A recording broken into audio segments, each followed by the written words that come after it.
طالب علم کا تعلق استاد سے بھی ہے اور طالب علم کا تعلق کتاب سے بھی ہے۔ مدرسہ ہو، استاد ہو، کتاب ہو، تینوں سے اکتساب فیض حاصل کرنے کے لیے ادب کا تعلق ضروری ہے۔ مادر علمی ہے جس کی گود میں ہم پل رہے ہیں، جس کی گود میں ہماری نشو و نما ہو رہی ہے۔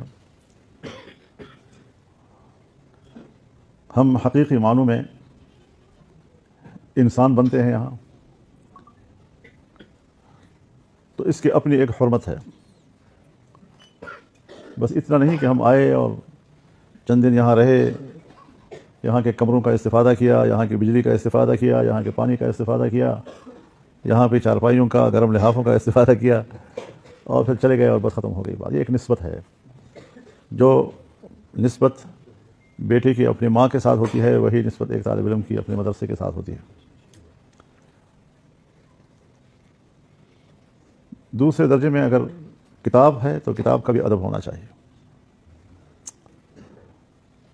دائیں ہاتھ سے کتاب کو اٹھائیں، جب پڑھیں تو ادب کے ساتھ بیٹھ کر پڑھیں، سرانہ نہ بنائیں اس کو،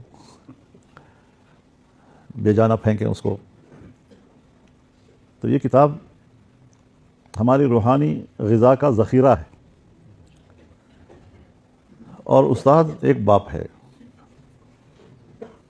یہ باپ کتابوں کے اس ذخیرے سے ساری رات محنت کر کے طالب علم کی استعداد کے مطابق غذا چنتا ہے، اور صبح وہ غذا اس کو عطا کرتا ہے۔ تو اس کا بھی ادب و احترام ہونا چاہیے۔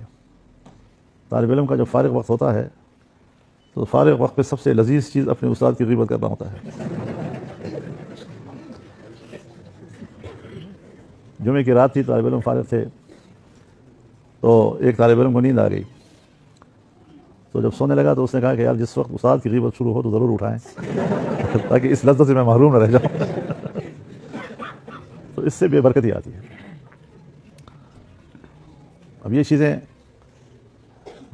مجھے افسوس ہے کہ ہمارے کالجوں، یونیورسٹیوں میں مفقود ہوتی جا رہی ہیں، اور ہمارے مدرسوں میں بھی اب وہ چیزیں کم ہو رہی ہیں۔